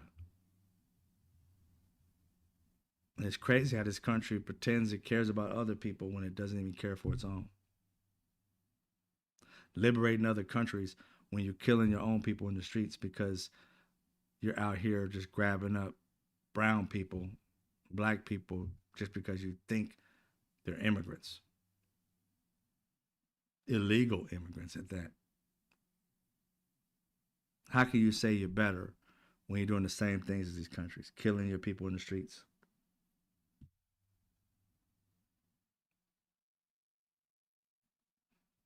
I don't know what it is. Do we have amnesia? Do we look the other way and act like it's not happening and then pretend like it's the greatest country? Compare ourselves to other countries we've never been to? I don't know what it is, but we need to wake up and realize that this country can be a lot better. The good people that are here and my mutual, that people that I hang out with or, watch their content, good people.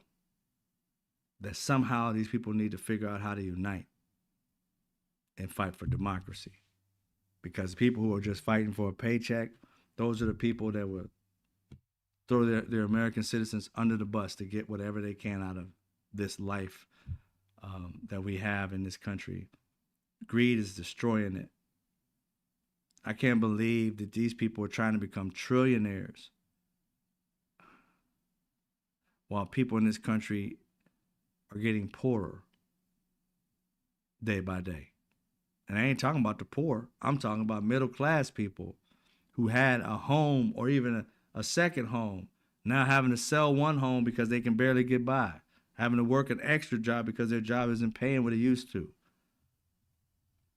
having to sell their boat when everything was good, 10 years ago, 20 years ago, and having to downsize so that their savings isn't gone by the time they're gone, if they are blessed to live long enough. This country's not going to a greater place. We're actually going to a worse place now. And the only people who are finding this time a great time are these billionaires. Because they're taking up your home. You're the one who's going to lose your home. Not you personally, I hope not. But because of the rising prices, homes are going to be sold. People are going to lose their farm. People are going to lose their business. And that's all the more better for these billionaires to purchase it and make a mint when the economy starts to pick back up again. Buy it for cheap, sell high. Right now, they're making us poorer with these tariffs and the taxes on us, the war on us, the inflation, all that. We're becoming poorer. Your job ain't paying you no more money.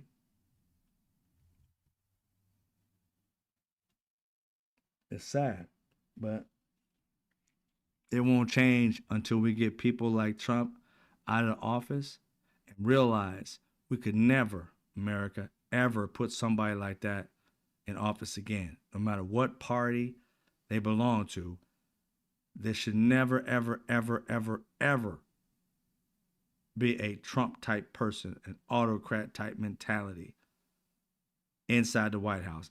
And we need to create an out for America that if anybody in this country becomes president and tries this autocratic shit again, there should be strong punishments to them. Fuck all that, they can't go to jail. We do less. We do more to people who do less to us. This man's trying to tear down America. It's democracy. There are people out there just, flipping us off and saying, death to America.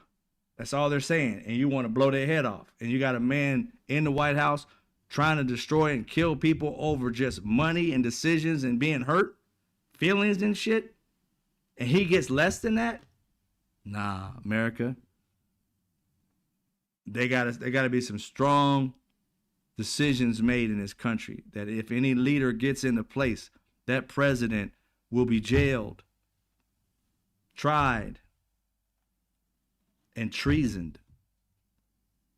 Because there's no way in hell we're killing leaders who just say death to America, but we got a leader in this country that's literally trying to kill America, got a stranglehold on us, got us doing shit that America would never fucking do, breaking laws left and right, and we still trying to act like that dude loves this country? That's an abusive relationship. There's no way in hell you love somebody you try to destroy. I said what I said. You guys have a great evening. Y'all be safe. I'll see you tomorrow around the same time. Can't get better. Can't get better unless we realize where we at. Y'all take it easy. I'll see you when I see you.